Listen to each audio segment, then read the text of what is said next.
Assalamualaikum warahmatullahi wabarakatuh. Ketemu lagi bersama saya Mudhofir Abdullah. Saya ingin berbicara secara mendalam soal kerusakan lingkungan dalam perspektif Islam.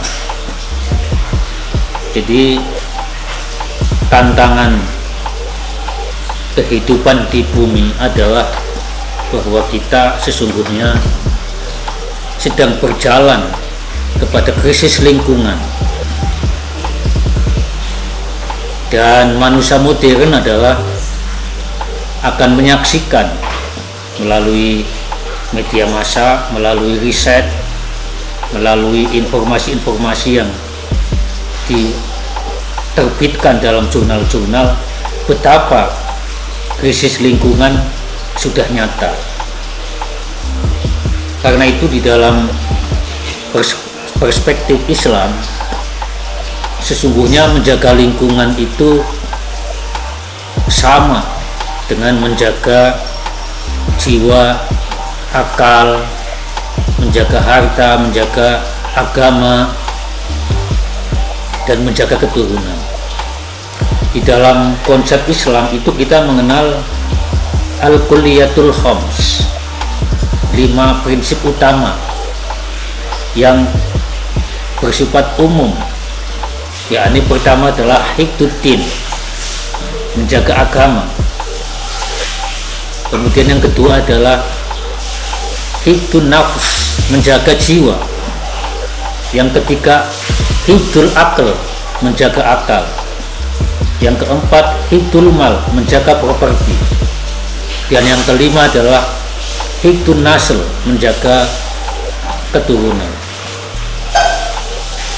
Konsep Al-Kulliyatul Khams ini itu disepakati oleh semua madhab dalam Islam. Madhab apapun di dalam Islam setuju tentang prinsip yang 5 ini. Tetapi akhir-akhir ini teori ini ada kelemahan, perlu ada kekurangan, perlu ditambahkan satu komponen, yakni menjaga lingkungan atau hifdzul bi'ah. Kenapa ini perlu ditambahkan? Karena sesungguhnya menjaga 5, menjaga agama, kemudian menjaga jiwa, menjaga akal, menjaga properti, menjaga keturunan, pada dasarnya menjadi tidak bermakna kalau menjaga ini berada dalam lingkungan yang rusak, lingkungan yang buruk, lingkungan yang mengandung pencemaran dan potensi membunuh manusia dan seterusnya. Karena itu kemudian banyak teori mutakhir, ya, para ulama modern menaikkan bahwa menjaga lingkungan adalah yang utama. Jadi bukan lagi Kulliyatul Khams, tapi menjadi Kulliyatus Sitt, yakni prinsip yang 6. Dengan posisi pertama yang terpenting adalah menjaga lingkungan, hifdzul bi'ah, kemudian yang kedua hifdzuddin, ketiga hifdzun nafs, keempat hifdzul aql, kelima hifdzul mal, dan keenam adalah hifdzun nasl. Pertambahan atau tambah satu komponen dan berada di atas karena lingkungan adalah paling kunci. Lingkunganlah yang menyebabkan 5 komponen itu menjadi ada. Saya ingin memberi contoh. Misalnya, kalau air kita tercemar, kemudian membuat ibu-ibu yang hamil melahirkan bayi dengan cacat, begitu ada di mana-mana, atau karena menimbulkan penyakit yang membuat umur manusia lebih pendek dan cacat tubuh dan jiwa,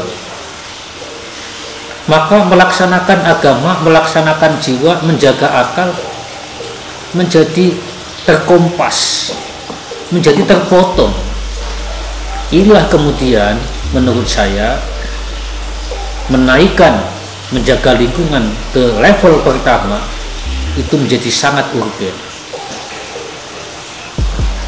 Dan kerusakan bumi yang merupakan warisan satu-satunya umat manusia dan makhluk bumi ini menjadi sangat penting, karena kita sadar bahwa manusia sesuai doktrin Islam itu sebagai khalifatullah fil ardh, sebagai wakil Tuhan di muka bumi yang punya mandat untuk mengelola alam semesta, melindungi bumi seisinya, menjaga hubungan baik antara manusia dengan lingkungannya. Bahkan di dalam Al-Quran itu yang berisi 6.000 lebih ayat itu, kalau kita kelompokkan, sesungguhnya ada 3 tema besar yang dibicarakan di dalam Al-Quran. Pertama adalah tema tentang Allah Subhanahu wa Ta'ala. Kemudian yang kedua adalah tema tentang alam semesta. Dan yang ketiga adalah tema tentang manusia. Jadi tentang Allah, tentang alam semesta, dan tentang manusia, ini menjadi tema pokok yang banyak dibicarakan di dalam Al-Quran. Sebagai khalifatullah, sebagai wakil Tuhan di muka bumi, manusia punya mandat untuk menjaga trilogi hubungan antara Tuhan, alam semesta, dan manusia. Dan ini pentingnya konsep fikih lingkungan harus diajarkan, harus dinaikkan dalam ceramah-ceramah, dalam khutbah-khutbah, supaya literasi umat Islam dan umat manusia terhadap kewajiban melindungi lingkungan, menjaga lingkungan itu sangat penting. Dewasa ini kita menjadi tertegun, tersadarkan bahwa wabah corona COVID-19 ini membuat menjungkir balikan tatanan kehidupan, baik merangsek sendi-sendi agama, merangsek ekonomi, merangsek pendidikan, dan seterusnya. Misalnya ya, Ramadan tahun ini yang berada dalam terpaan pandemi Covid ini sepi sekali. Tidak ada tarawih di masjid, tidak ada sholat Jumat di masjid,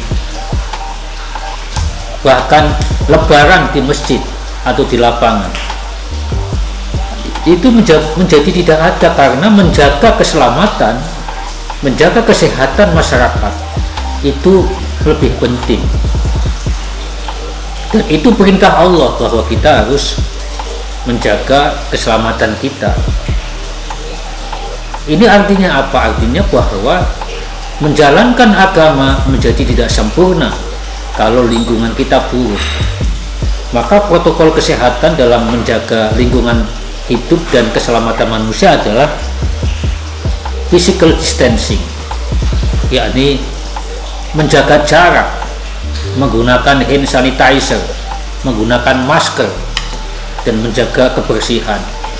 Ini bukti bahwa menjaga lingkungan sekarang naik lebih penting dari menjaga 5 hal yang saya sebutkan tadi.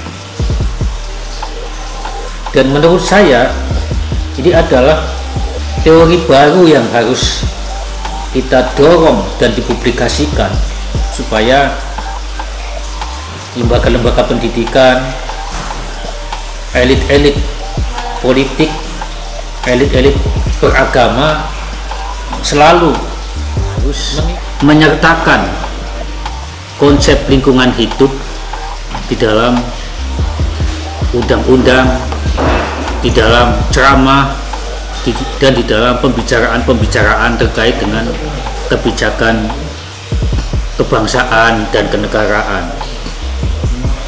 Karena itu Satu contoh misalnya konsep halal.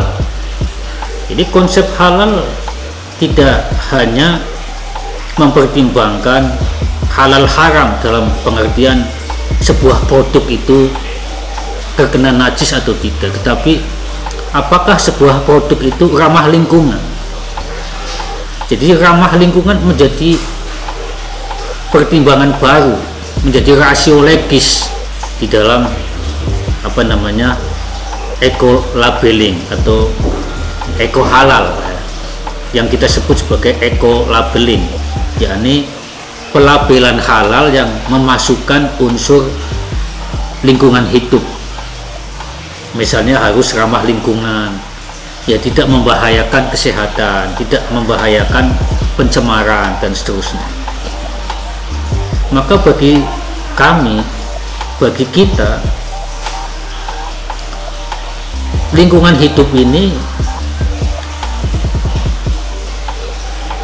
kesejahteraannya atau keselamatannya akan bergantung kepada kita semua, terutama adalah pemimpin-pemimpin negara seluruh dunia. Karena kalau pemimpin-pemimpin dunia mengambil keputusan yang keliru, industrialisasi ya ditumbuhkan dan dikembangkan tanpa kendali, kemudian industri militer, industri transportasi tanpa dikendalikan dengan mempertimbangkan aspek-aspek lingkungan hidup, maka dunia kita akan segera kiamat. Dan para ahli perubahan iklim meramalkan kalau tidak ada tindakan besar dan pikiran besar dari pemimpin-pemimpin dunia dan juga elit-elit agama melalui konsep-konsep etika lingkungan, maka kiamat akan segera tiba. Nah, dalam konteks ini kan kita akan bisa mempertanyakan, misalkan jika suhu bumi naik 2-3 derajat, kemudian panas global menjadi 70 derajat Celcius, apakah haji wajib dilaksanakan? Kalau dilaksanakan maka akan menjadi genosida. Pertanyaan kedua, apakah manusia itu dibolehkan, dihalalkan melahirkan anak-anak jika anak-anak itu dilahirkan untuk menderita akibat panas bumi yang tidak layak untuk kehidupan?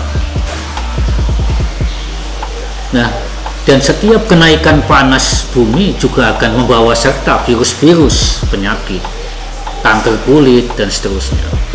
Nah, jadi masalah lingkungan ini seringkali dianggap remeh oleh beberapa kelompok, dan bahkan pemimpin-pemimpin dunia agak kurang peduli terhadap kenaikan suhu bumi yang secara perlahan akan naik jika polusi tidak dikurangi, jika penggunaan teknologi-teknologi yang tidak ramah lingkungan tidak dikendalikan. Inilah beberapa hal yang perlu diketahui oleh anak-anak muda sekarang ini, bahwa kehidupan ini akan berlangsung dan tidak berlangsung akan tergantung bagaimana literasi tentang lingkungan hidup itu diperbaiki, ditingkatkan kualitasnya, sehingga setiap pribadi akan bertanggung jawab atas keselamatan lingkungan masing-masing. Kenaikan suhu bumi, banjir, kemudian wabah, perubahan iklim adalah bencana-bencana yang akan terus dihadapi oleh manusia. Dan new normal yang hari ini menjadi tren, menjadi trending topik di media massa karena menganggap bahwa corona sebagai fakta dan kita harus nyaman dan beradaptasi dengan pandemi ini, juga akan ditemukan kembali di masa depan ketika misalnya virus-virus lain akibat pemanasan suhu bermunculan. Dan inilah kalau kita berpikir tentang perubahan-perubahan iklim yang mengancam kehidupan di bumi, kita salah satu-satunya jalan adalah bekerja sama dengan baik, saling merangkul dan meniadakan ego sektoral. Bahkan fanatisme agama menjadi tidak relevan ketika kita didorong untuk menjalani takdir bersama, yakni krisis lingkungan yang mengancam sendi-sendi kehidupan dan mengancam warisan satu-satunya planet bumi ini. Inilah yang terus kita ceramahkan dalam khutbah-khutbah, dalam majelis taklim atau menjadi tema-tema dalam diskusi-diskusi kita di bidang pendidikan, di bidang manajemen, dan di bidang lain-lainnya. Karena krisis lingkungan adalah sesuatu yang nyata dan pasti kita akan mengalaminya sampai ke sana. Saya kira itu, mudah-mudahan bermanfaat. Wassalamualaikum warahmatullahi wabarakatuh.